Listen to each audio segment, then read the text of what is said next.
Rusiya səfərindən sonra Türkiyədən muxtariyyət istəyən Kürd liderinə Rəcəb Tayyip Erdoğan sərt cavab verdi. Türkiyənin kütləvi informasiya vasitələri bu xəbərə önəm veriblər və Rəcəb Tayyip Erdoğanın sərt cavabı haqqında biz də reportaj hazırlamışıq.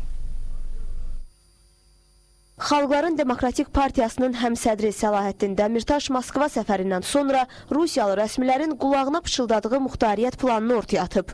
Bunu Türkiyə prezidenti Rəcəb Tayyip Erdoğan Səudiyyə Ərəbistanına səfər edərkən hava limanında jurnalistlərə açıqlamasında bildirib. Erdoğan Səlahattin Dəmirtaşın Türkiyənin cənub-şərqində Kürdistan qurulacaq sözlərinə münasibət bildirib. Bu eş başkanın yaptığı açık ve net olarak bir provokasyondur, ihanettir.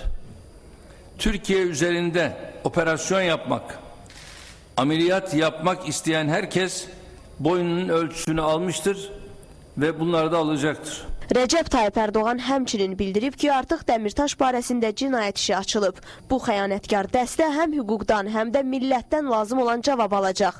Türkiyə prezidenti belə deyib. Səlahattin Dəmirtaş isə bir neçə gün bundan əvvəl Demokratik Cəmiyyət Konqresinin iclasında çıxışı zamanı Türkiyənin cənub-şərqində Kürdistan muxtariyyətinin qurulacağını demişdi.